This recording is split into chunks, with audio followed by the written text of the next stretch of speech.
अपराध और दंड, अध्याय 4 भाग 1। मैं अभी तक वही सपना तो नहीं देख रहा, रस्कोल्निकोव ने सोचा। बिन बुलाए मेहमान की ओर उसने ध्यान और शंका से देखा। स्विद्रिगोइलोव, क्या बकवास है, हो ही नहीं सकता, उसने आखिरकार भड़क कर उलझन के साथ से कहा। लग रहा था कि अजनबी को उसके इस तरह भड़कने पर जरा भी आश्चर्य नहीं हुआ। आपके पास मैं 2 वजहों से आया हूँ। पहली तो ये कि मैं आपसे निजी जान पहचान पैदा करना चाहता था, क्योंकि आपकी तारीफ में बहुत सी दिलचस्प बातें मैं सुन चुका हूँ। दूसरे, मैं ये दिली उम्मीद लेकर आया हूँ कि आप एक ऐसे मामले में मेरी मदद करने से इनकार नहीं करेंगे जिसका सीधा संबंध आपकी बहन अवदोत्या रोमानोवना की भलाई से है। कारण ये कि आपकी मदद के बिना वह अब शायद मुझे अपने पास भी न फटकने दे, क्योंकि उनके मन में मेरे खिलाफ कुछ गलत बातें बिठा दी गई हैं। लेकिन मुझे पूरा भरोसा है कि मैं आपकी मदद से।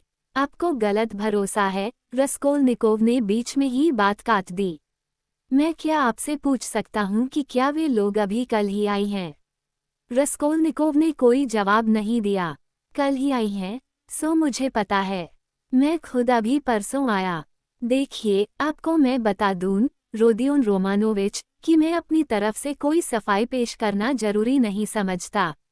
लेकिन बराया मेहरबानी मुझे ये बताइए कि इस पूरे सिलसिले में मेरा ऐसा कौन सा कसूर था? आप, बिना किसी की तरफदारी के, जो समझदारी की बात हो वही कहिएगा। रस्कोल्निकोव उसे चुपचाप देखता रहा। मैंने अपने घर में एक बेबस और लाचार लड़की को सताया और उसके सामने अपने शर्मनाक सुझाव रखकर उसका अपमान किया। क्या यही मेरा जुर्म है? आप जो कहेंगे वह मैं खुद ही कहे दे रहा हूँ। लेकिन अगर आप सिर्फ इतना मान ले कि मैं भी एक इंसान हूँ, किसी की तरफ मैं भी खींच सकता हूँ और किसी से मुझे भी प्यार हो सकता है, ये हमारे बस की बात तो नहीं है, तो यह मान लेने के बाद हर बात आसानी से समझ में आ जाएगी।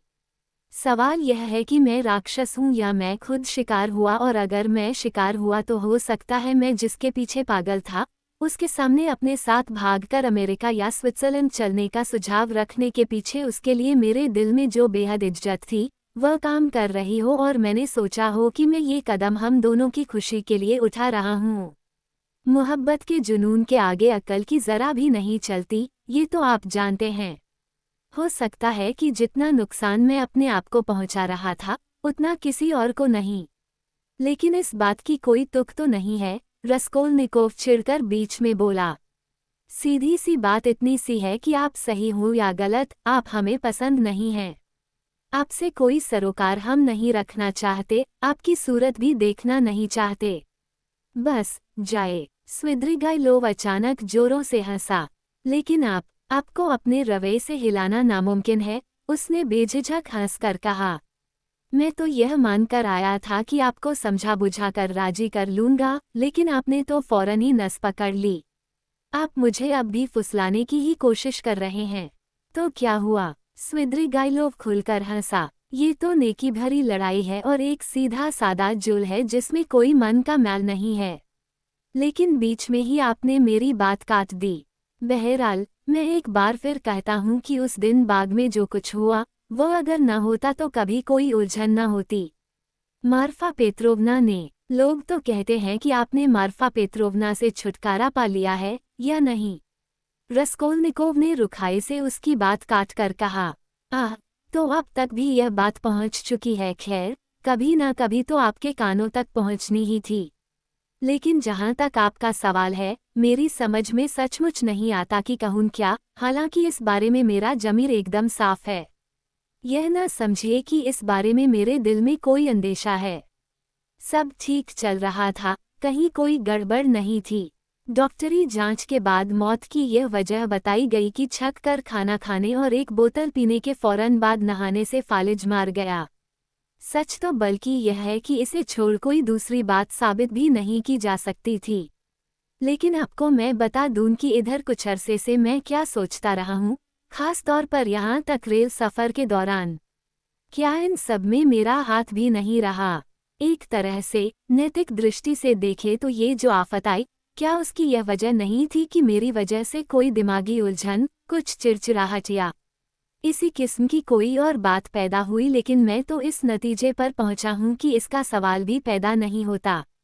रस्कोल्निकोव हंसा। मुझे तो समझ में भी नहीं आता कि आप इस बारे में परेशान होते होंगे। आप हंस किस बात पर रहे हैं, जरा सोचिए। उसे मैंने सिर्फ 2 बार चाबुक से मारा, और वह भी इस तरह की कोई निशान तक नहीं पड़ा। बराया मेहरबानी मुझे ऐसा बेरहम न समझिए। मैं अच्छी तरह जानता हूँ कि मेरी यह हरकत कितनी बेहुदा थी, वगैरह वगैरह। लेकिन साथ ही मैं ये बात भी पक्के तौर पर जानता हूँ कि मार्फा पेत्रोवना मेरी इस, समझ लीजिए, कि गर्मजोशी से काफ़ी खुश हुई थी।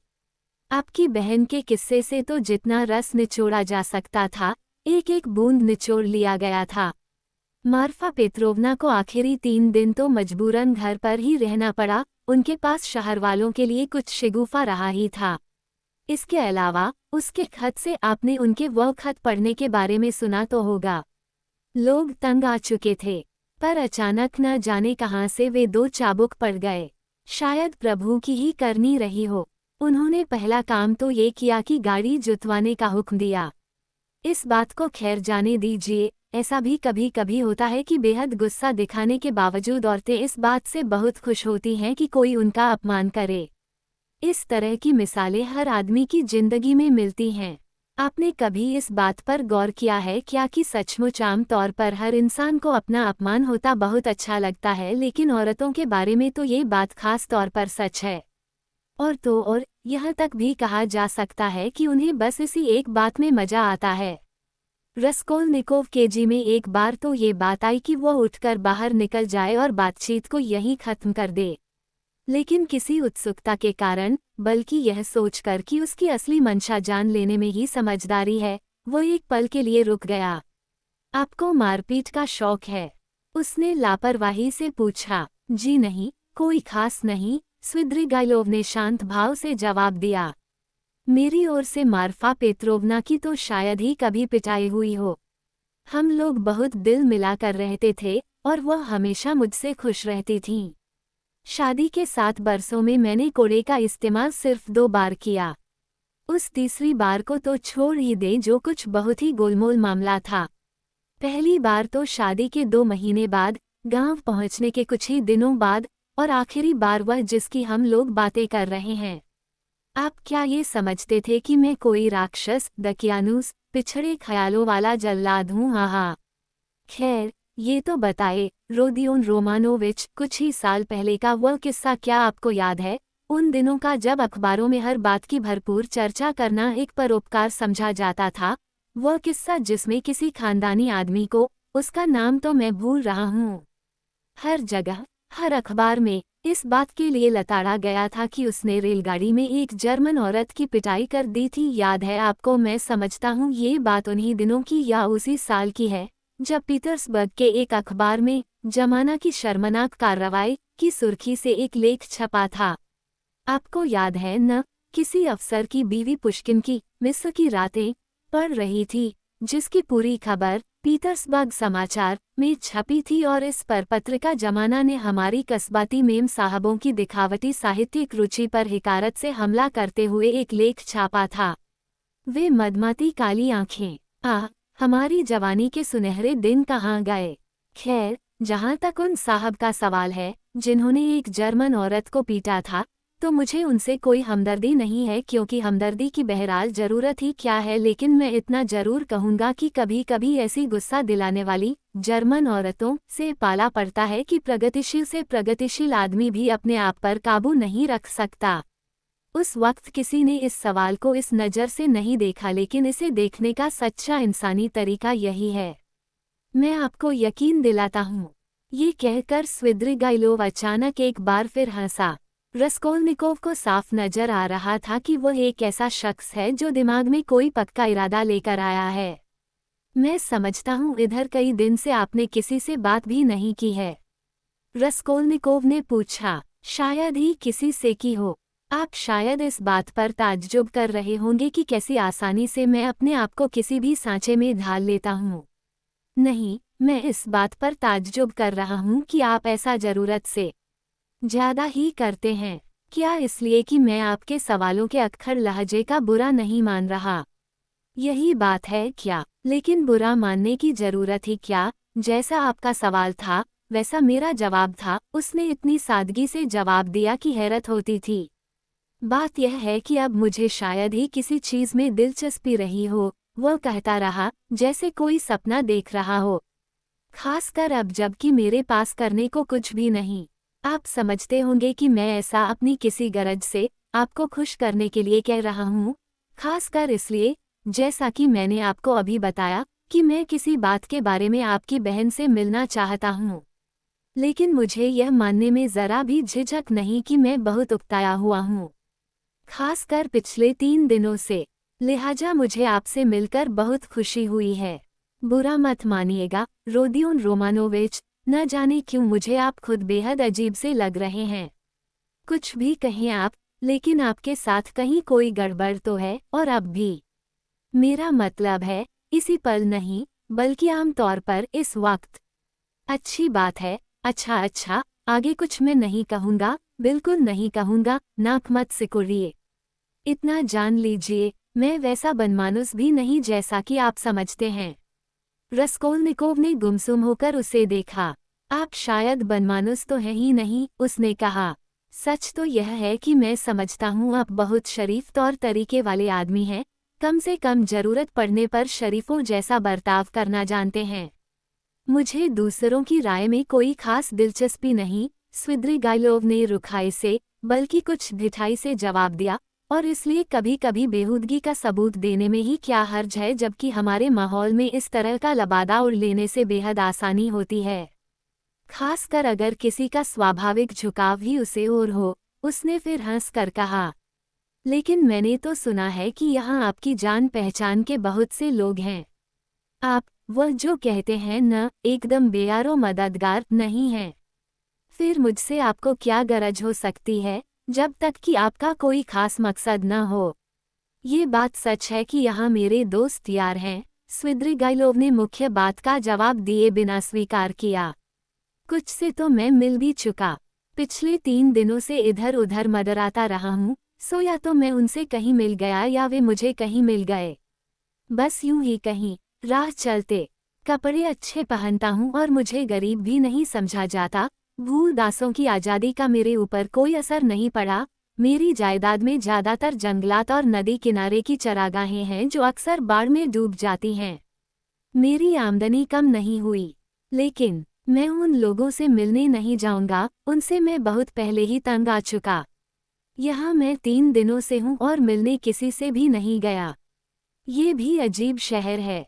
इस ढब से ये शहर आबाद कैसे हुआ, आप बता सकते हैं मुझे? तरह तरह के सरकारी नौकरों और छात्रों का शहर।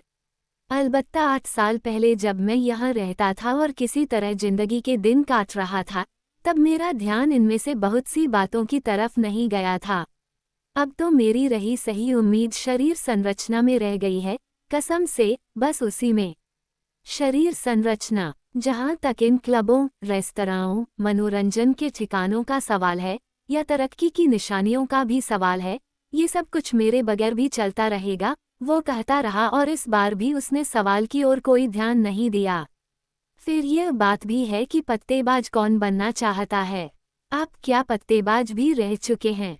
उससे मैं बचता भी कैसे? हम लोगों का एक पूरा गिरोह था 8 साल पहले। सब अच्छे से अच्छे घरों के लोग। खूब हम लोग ऐश करते थे। वे सभी खानदानी लोग थे, और आप ये समझ लीजिए कि शायर भी सुसभ्य लोग भी।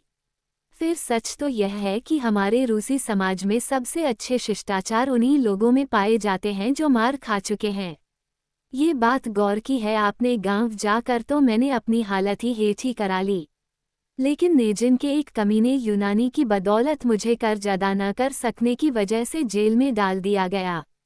तभी कहीं से मार्फा पेत्रोवना आ गईं।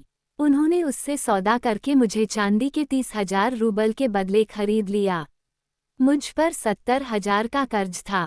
हम दोनों की कानूनी तौर पर शादी हुई और वह मुझे एक खजाने की तरह लेकर गांव चली गईं।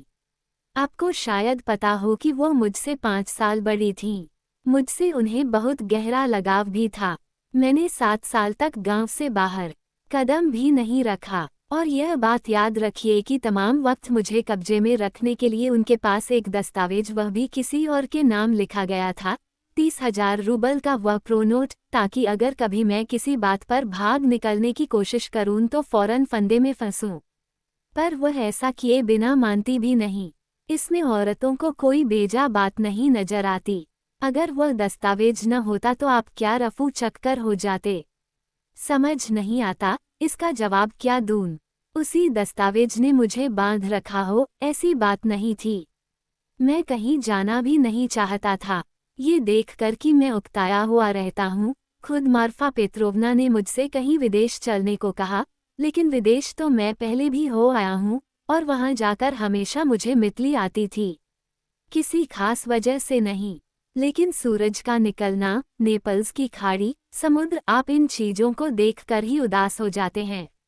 नफरत ज्यादा इसलिए भी होती है कि आप सचमुच उदास होते हैं। पर नहीं, घर ही बेहतर। यहाँ आप बात के लिए कम से कम दूसरों पर इल्जाम तो रख सकते हैं और अपने आप को बेकसूर समझ सकते हैं। इस वक्त मेरे लिए शायद उत्तरी ध्रुव पर चले जाना ही सबसे अच्छी बात है, क्योंकि रश्प समपद उनम पे एक और शराब पीने से मुझे नफरत है, जबकि मेरे लिए शराब के अलावा कुछ और बचा भी तो नहीं। मैं उसे भी आजमा कर देख चुका। किसी ने मुझे बताया है कि अगले इतवार को बेर्ग एक बहुत बड़े गुब्बारे में यूसुपोव बाग से उड़ने वाला है और कोई खास रकम पैसे लेकर मुसाफिरों को भी अपने साथ ले जाएगा। क्या ये बात सच है? क्यों, आप जाना चाहते हैं? मैं, जी नहीं, बस पूछ रहा था, स्विद्रिगाइलोव बुदबुदाया। सचमुच वह किसी गहरे ख्याल में डूबा हुआ लग रहा था। क्या ये ईमानदारी से बोल रहा है? नहीं, मैं उस दस्तावेज की वजह से बंधा नहीं रहा, स्विद्रिगाइलोव सोच में डूबा हुआ बोलता रहा। गांव छोड़कर कहीं न जाना मेरी अपनी मर्जी था, और कोई साल भर पहले मेरी सालगिरह पर मार्फा पेत्रोवना ने वह दस्तावेज मुझे लौटा दिया था, एक बहुत बड़ी रकम भी तोहफे में दी थी। उनके पास बेशुमार दौलत थी। देखो, मैं तुम पर कितना भरोसा रखती हूँ, अर्कादी इवानोविच, हूबहू यही लफ्ज उन्होंने इस्तेमाल किए थे। आपको यकीन नहीं आता कि उन्होंने ऐसा कहा होगा, लेकिन क्या आप जानते हैं कि मैं उनकी जमीन जायदाद का इंतजाम काफ़ी अच्छी तरह करता था। आसपास के सभी लोग मुझे जानते हैं। बाहर से मैं किताबें भी मंगाता था। शुरू में तो मार्फा पेत्रोवना ने कोई एतराज नहीं किया, लेकिन बाद में मेरी बहुत ज़्यादा पढ़ाई से उन्हें डर लगने लगा। लगता है आपको मार्फा पेत्रोवना की काफ़ी याद आती है। याद आती है शायद, सचमुच आती है। और हाँ, आप भूत प्रेत में यकीन रखते हैं क्या? कैसे भूत प्रेत? यही, आम किस्म के। आप क्या उनमें यकीन रखते हैं? शायद नहीं, चवनत अवने चसमपत्मनन दो, मैं साफ साफ नहीं तो नहीं कह सकता। 1. नशे में मेरी मनहूस हालत हो जाती है। फ्रांसीसी। 2. आपकी खुशी के लिए। फ्रांसीसी। कोई आपको दिखाई भी दिया? स्विद्रिगाइलोव ने उसकी तरफ जरा अजीब नजरों से देखा।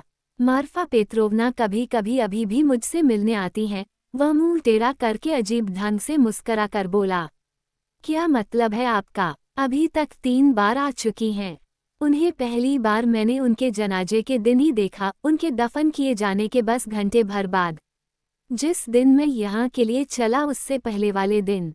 दूसरी बार परसों भोर के वक्त, सफ़र के दौरान माल्या विशेरा स्टेशन पर, और तीसरी बार अभी 2 घंटे पहले, उसी कमरे में जहां मैं ठहरा हुआ हूँ। मैं अकेला था। आप जाग रहे थे? पक्का जाग रहा था। 3 बार मैं ही जाग रहा था। वह आती हैं, 1 मिनट बातें करती हैं और दरवाजे से हमेशा ही दरवाजे से बाहर चली जाती हैं। उनकी आहट तक मुझे सुनाई देती है। ये बात मेरे दिल में कैसे आई थी कि आपके साथ कुछ ऐसा ही हो रहा होगा, रस्कोल्निकोव ने अचानक कहा। उसी पल उसे यह बात कहने पर आश्चर्य भी हुआ। उसकी उत्सुकता बेहद बढ़ चुकी थी। सच, ऐसा सोचा था आपने? स्विद्रिगाइलोव ने हैरत से पूछा। सचमुच ऐसा सोचा था। आपसे मैंने कहा था ना कि हम दोनों के बीच एक जैसी कोई बात जरूर है, क्यों? ये तो आपने कभी नहीं कहा। रस्कोल्निकोव ने कुछ चिढ़कर तीखेपन से कहा। नहीं कहा था। नहीं जी, नहीं, मैंने समझा, कहा था। मैं जब अंदर आया और आपको सोने का बहाना किए हुए आंखें बंद करके लेटे देखा तो। फौरन अपने मन में कहा, यही है वह आदमी। आपका वह आदमी से मतलब क्या है? आप किस बारे में बातें कर रहे हैं? रसकोल्निकोव चीखा। मतलब क्या है मेरा? मुझे सचमुच नहीं मालूम। स्विद्रिगाइलोव ने निष्कपट भाव से धीमे लहजे में कहा, मानो वह खुद चकराया हुआ हो। दोनों मिनट भर चुप रहे और एक दूसरे के चेहरे घूरते रहे। बकवास है ये सब, रसकोल्निकोव झुंझलाकर चीखा। वे जब आपके पास आती हैं तो क्या कहती हैं? वह आप यकीन करेंगे, वह मुझसे मामूली से मामूली बेवकूफ़ी भरी बातें करती हैं और आदमी तो होता ही अजीब है। मुझे भी गुस्सा आ जाता है। पहली बार जब वह आई मैं थका हुआ था। आप जानते ही हैं कि गिरजाघर में जनाजे की प्रार्थना, जनाजे की रस्म, फिर उसके बाद खाना। आखिर मैं पढ़ने के कमरे में अकेला रह गया। सिगार जलाकर मैं कुछ सोच रहा था तो दरवाजे से अंदर आई और बोली, आज तुम्हें भाग दौड़ बहुत करनी पड़ी अर्कादी इवानोविच। तुम खाने के कमरे में घड़ी की चाबी देना तक भूल गए। 7 साल तक हर हफ्ते मैं घड़ी में चाबी देता रहा और कभी अगर भूल जाता तो वह मुझे याद दिलाती थी। अगले दिन मैं यहाँ के लिए रवाना हुआ। स्टेशन पर उतरा। रात में ठीक से सोया नहीं था, थका हुआ, ऊपर से नींद के मारे आंखें बंद हुई जा रही थीं। बैठकर मैं कॉफ़ी पीने लगा। नजरें उठाकर देखा तो मार्फा पेत्रोवना को अचानक हाथ में ताश की गड्डी लिए हुए बगल में बैठा पाया। सफ़र के सिलसिले में क्या तुम्हारी किस्मत बताऊं? अर्कादी इवानोविच किस्मत का हाल बताने में वह बहुत माहिर थीं। अपने आप को मैं कभी माफ़ नहीं कर सकता क्योंकि मैंने उनसे हाल बताने नहीं दिया। डर कर वहाँ से मैं भाग खड़ा हुआ।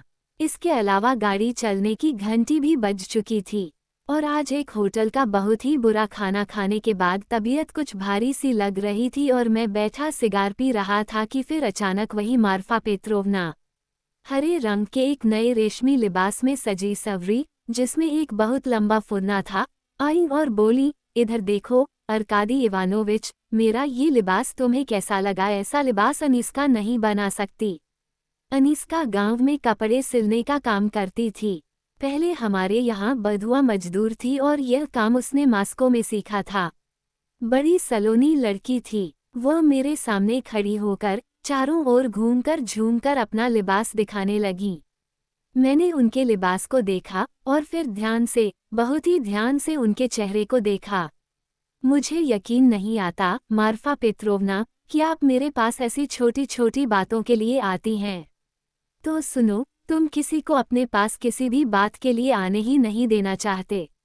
मैंने उन्हें छेड़ने की गरज से कहा, मैं शादी करना चाहता हूँ मार्फा पेत्रोवना। तुम तो हो ही ऐसे अर्कादी इवानोविच। कोई भलमन साहत की बात तो नहीं कि एक बीवी को दफन किए अभी बहुत दिन नहीं हुए नहीं और दूसरी लाने के लिए चल पड़े। हाँ, तुम अगर कोई अच्छी सी बीवी ढूंढ सकते तब भी कोई बात होती, लेकिन मैं जानती हूँ कि न तुम सुखी रहोगे न वह रहेगी। बस अपनी खिल्ली उड़वाओगे। इतना कहकर वह बाहर चली गईं और उनके लिबास के फुरने की सरसराहट में सुनता रहा। है न बकवास या नहीं? लेकिन आप कहीं झूठ तो नहीं बोल रहे? रसकोल्निकोव ने पूछा। मैं ज्यादातर तो झूठ नहीं बोलता, स्विद्रिगाइलोव ने सोचते हुए जवाब दिया। उसने यूं जताया गोया रसकोल्निकोव के सवाल की गुस्ताखी की ओर उसका ध्यान गया ही न हो। जिंदगी में इससे पहले भी कभी आपने भूत देखे हैं? जी हाँ, देखे हैं। जिंदगी में सिर्फ एक बार 6 साल पहले। मेरे पास एक बधुआ नौकर था, फील का। उसे दफन कर देने के कुछ ही देर बाद मैंने ये भूल कर कि वो मर चुका है, पुकारा, फील का, मेरा पाइप। वो अंदर आया और उसी अलमारी के पास गया जिसमें मेरे पाइप रखे थे। मैं बैठा सोच रहा था कि वह ये सब बदला लेने के लिए कर रहा है। बात ये थी कि उसके मरने के कुछ ही पहले मेरा उसका भारी झगड़ा हुआ था। आस्तीन में कुहनी के पास एक छेद लेकर तेरी अंदर आने की हिम्मत भला कैसे हुई? मैं बोला, निकल यहाँ से, बदमाश कहीं का। वह घूमकर बाहर चला गया और फिर नहीं आया। मैंने मार्फा पेत्रोवना को उस वक्त इस बारे में नहीं बताया। मैं उसके लिए गिरजाघर में प्रार्थना करवाना चाहता था, लेकिन मैं बेहद शर्मिंदा भी था। आपको किसी डॉक्टर के पास जाना चाहिए। मैं जानता हूँ मेरी तबीयत ठीक नहीं है, आपको ये बात बताने की जरूरत नहीं। लेकिन कसम से मेरी समझ में यह नहीं आता कि बीमारी क्या है। मैं समझता हूँ आपके मुकाबले मैं 5 गुना तंदुरुस्त हूँ। मैंने आपसे यह नहीं पूछा था कि आप क्या भूतों के दिखाई देने में यकीन रखते हैं, बल्कि यह पूछा था कि आप क्या उनके होने में यकीन रखते हैं। जी नहीं, मैं उनका वजूद मान ही नहीं सकता, रस्कोल्निकोव ने गुस्सा होकर जोर देते हुए कहा। आमतौर पर लोग क्या कहते हैं? स्विद्रिगाइलोव बगल की ओर देखते हुए सर झुकाकर बुदबुदाया, गोया खुद से बातें कर रहा हो। लोग कहते हैं आप बीमार हैं, सो आपको जो कुछ दिखाई देता है वो कोरी कल्पना है। लेकिन इसमें कोई ठोस तर्क की बात तो है नहीं। इतना मैं मानता हूँ कि भूत सिर्फ बीमार लोगों को दिखाई देते हैं। लेकिन इससे कुल जमा इतना ही साबित होता है कि वे बीमारों के अलावा और किसी को दिखाई दे नहीं सकते, यह नहीं कि वे होते ही नहीं। ऐसी बात कतई नहीं, रस्कोल्निकोव ने चिढ़ के साथ जोर देकर कहा। तो आप ऐसा समझते हैं, नहीं है? स्विद्रिगाइलोव उस पर नजरें जमा कर कहता रहा।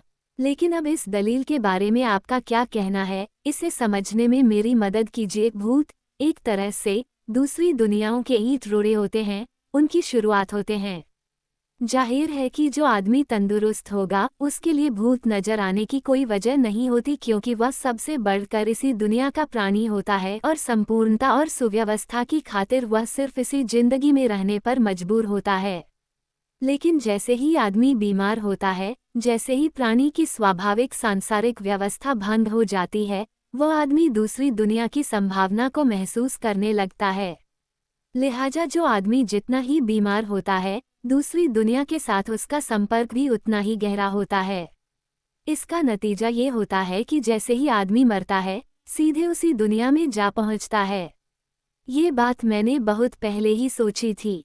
अगर आप मरने के बाद दूसरी जिंदगी में यकीन रखेंगे। मरने के बाद की जिंदगी में मेरा कोई यकीन नहीं, रस्कोल्निकोव ने कहा। स्विद्रिगाइलोव विचारों में डूब गया। वहाँ अगर सिर्फ मकड़ियाँ या इसी तरह की चीजें हों तो क्या होगा? एकाएक वह बोला। पागल है, रस्कोल्निकोव ने सोचा। हम हमेशा यही सोचते हैं कि परलोक ऐसी कोई चीज है जहाँ तक हमारी कल्पना भी नहीं पहुँच सकती। कोई बहुत बड़ी चीज, बहुत बड़ी, लेकिन उसका इतना बड़ा होना क्या जरूरी है? इसकी बजाय अगर वह कोई छोटी सी कोठरी हो, गांव के हमाम घर जैसी, अंधेरी और गंदी, हर कोने में मकड़ियों के जाले, और परलोक पूरा बस यही हो, मैं कभी कभी उसकी कल्पना इसी रूप में करता हूँ। क्या आप कभी किसी इससे ज्यादा माकूल, इससे ज्यादा खुशगवार चीज के बारे में नहीं सोच सकते? रस्कोल्निकोव दुखी होकर चिल्लाया। ज्यादा माकूल? आप ये कैसे कह रहे हैं कि यह माकूल नहीं है? और आप क्या जानते हैं कि बनाता उसे तो यकीनन उसे तो ऐसा ही बनाता। स्विद्रिगाइलोव ने एक मध्यम सी मुस्कुराहट के साथ जवाब दिया। उसका भयानक जवाब सुनकर रस्कोल्निकोव कांप उठा। स्विद्रिगाइलोव ने सर उठाया, उसकी ओर देखा और अचानक हंस पड़ा। जरा सोचिए तो, वह जोश में आकर बोला, अभी आधे घंटे पहले तक एक दूसरे को हमने देखा तक नहीं था। एक दूसरे को हम दुश्मन समझते थे। हम दोनों के बीच एक ऐसा मुद्दा है जिसका अभी तक फैसला नहीं हुआ, और उसको ताक पर रखकर हम लोग अनर्गल के इलाके में चले आए। मैंने ठीक कहा था ना कि हम दोनों एक जैसी रूहें हैं? बराया मेहरबानी, रस्कोल्निकोव ने चिड़चिड़ाहट के साथ कहा, मुझे बस इतना बताएं कि आपने मुझे इतनी इज्जत क्यों बख्शी कि मेरे पास तशरीफ ले आए। और मुझे बहुत जल्दी है, मेरे पास वक्त बिल्कुल नहीं है।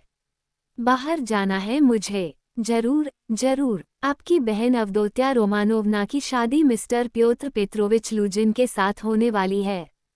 क्या आप इतनी कृपा करेंगे कि मेरी बहन के बारे में कोई सवाल न पूछें?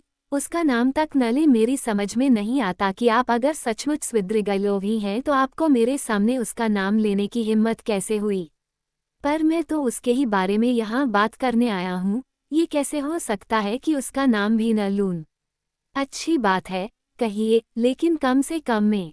मुझे यकीन है कि अगर आप मिस्टर लुजिन नाम के इस शख्स से, जो मेरी बीवी की तरफ से मेरा दूर का रिश्तेदार होता है, आधे घंटे के लिए भी मिले होंगे या आपने उसके बारे में कुछ बातें सुनी होंगी, तो आपने खुद उसके बारे में एक राय बना ली होगी। उसका और अवदोत्या रोमानोवना का कोई मेल ही नहीं है। मैं समझता हूँ अवदोत्या रोमानोवना उदारता और नासमझी की वजह से अपने परिवार की खातिर ये कुर्बानी दे रही है। आपके बारे में जो कुछ मैंने सुना है, उसकी बुनियाद पर मैंने यही सोचा कि आप लोगों के हित को कोई नुकसान पहुंचाए बिना अगर यह रिश्ता तोड़ा जा सके तो आपको भी खुशी होगी। अब जबकि मैं निजी तौर पर आपको अच्छी तरह समझ चुका हूँ, इसका मुझे पूरा यकीन है। ये सब आपकी नादानी है। माफ़ कीजिए, मुझे तो कहना चाहिए कि आपकी गुस्ताखी है, रस्कोल्निकोव ने कहा। आपका मतलब यह है कि मैं अपना उल्लू सीधा करने की कोशिश में हूँ। आप परेशान ना हो रोदियोन रोमानोचिव, मैं ये सब अगर अपने फ़ायदे के लिए कर रहा होता तो इतनी साफ साफ बात मैंने न की होती। मैं कोई ऐसा बेवकूफ़ भी नहीं।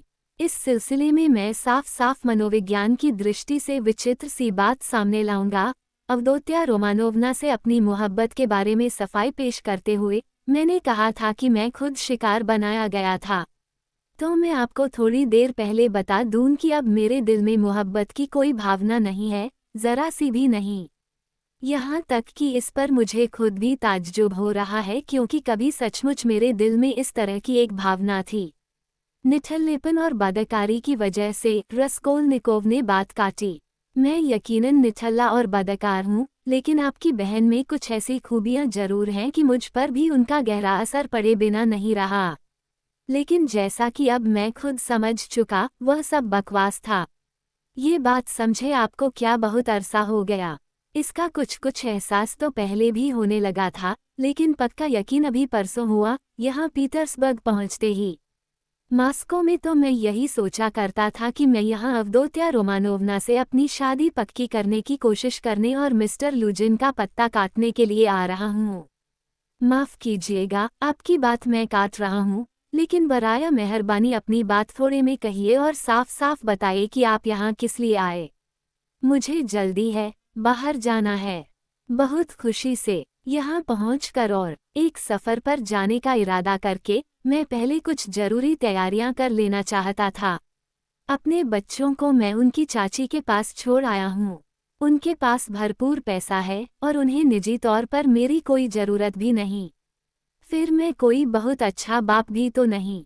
मार्फा पेट्रोवना ने साल भर पहले मुझे जो कुछ तोहफे में दिया था उसे छोड़ मैंने अपने लिए कुछ भी नहीं लिया। मेरे लिए बस उतना ही काफ़ी है। माफ़ कीजिएगा, मतलब की बात पर मैं अभी आता हूँ। सफ़र पर जाने से पहले, जिस पर शायद मैं चला ही जाऊं, मैं मिस्टर लुजिन से भी हिसाब बेबाक कर लेना चाहता हूं। ऐसा नहीं कि मुझे उनसे कोई खास ज़्यादा नफ़रत हो, लेकिन बात यह है कि मार्फा पेट्रोवना से मेरा झगड़ा उन्हीं की वजह से हुआ था, जब मुझे ये पता चला था कि उन्होंने ही यह शादी तय कराई है। अब मैं आपको बीच में लाकर और आप चाहें तो आपकी मौजूदगी में अवदोत्या रोमानोवना से उनको ये समझाने के लिए मिलना चाहता हूँ कि उन्हें मिस्टर लुजिन से नुकसान छोड़ कभी कोई फ़ायदा नहीं होगा। फिर तमाम पिछली बदमज़गियों के लिए उनसे माफ़ी मांगकर मैं उन्हें तोहफे के तौर पर 10,000 रूबल देना चाहता हूँ ताकि मिस्टर लुजिन के साथ रिश्ता तोड़ने में मदद मिले। मैं समझता हूँ कि उन्हें अगर इसका कोई रास्ता दिखाई दे तो उन्हें ये रिश्ता तोड़ने में खुद भी कोई एतराज़ नहीं होगा। आप यकीनन पागल है, रस्कोल्निकोव चीखा।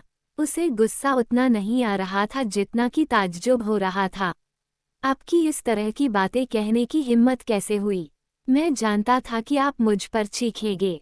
लेकिन पहली बात यह है कि मैं कोई बहुत अमीर तो नहीं हूँ पर ये 10,000 रूबल मैं नहीं चाहता, यानी मुझे उनकी कोई ज़रूरत सचमुच नहीं है। अगर अवदोत्या रोमानोवना उन्हें नहीं लेंगी तो मैं बेवकूफ़ी के किसी और हीले से इन्हें बर्बाद कर दूंगा। ये तो रही पहली बात। दूसरे, मेरा दिल एकदम साफ है और यह रकम देकर मैं कोई अपनी गरज पूरी करना नहीं चाहता।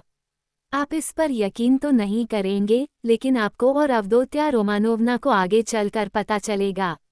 बात यह है कि मेरी वजह से आपकी बहन को, जिनकी मैं बहुत इज्जत करता हूँ, ज़रूर कुछ परेशानी हुई है। मेरी कुछ बातें उन्हें बुरी लगी हैं और इसलिए इस बात पर दिली अफसोस करते हुए मैं उस बदमज़गी का हर्जाना देने के लिए नहीं, बल्कि महज उनका कुछ भला करने के लिए ये बताना चाहता हूँ कि मैंने लोगों को नुकसान पहुँचाने का कोई ठेका नहीं ले रखा।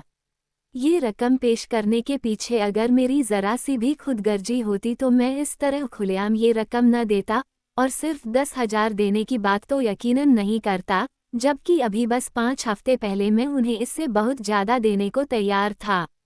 इसके अलावा बहुत जल्द ही मैं शायद एक लड़की से शादी कर लूँ, और अकेली यही बात इसका हर शक दूर करने के लिए काफ़ी होनी चाहिए कि अवदोत्या रोमानोवना के बारे में मेरे दिल में कोई बुरा इरादा पल रहा है। आखिर में मैं इतना ही कहना चाहूँगा कि मिस्टर लूजिन से शादी करके वह पैसा ही ले रही हैं, फर्क बस यह है कि एक दूसरे आदमी से।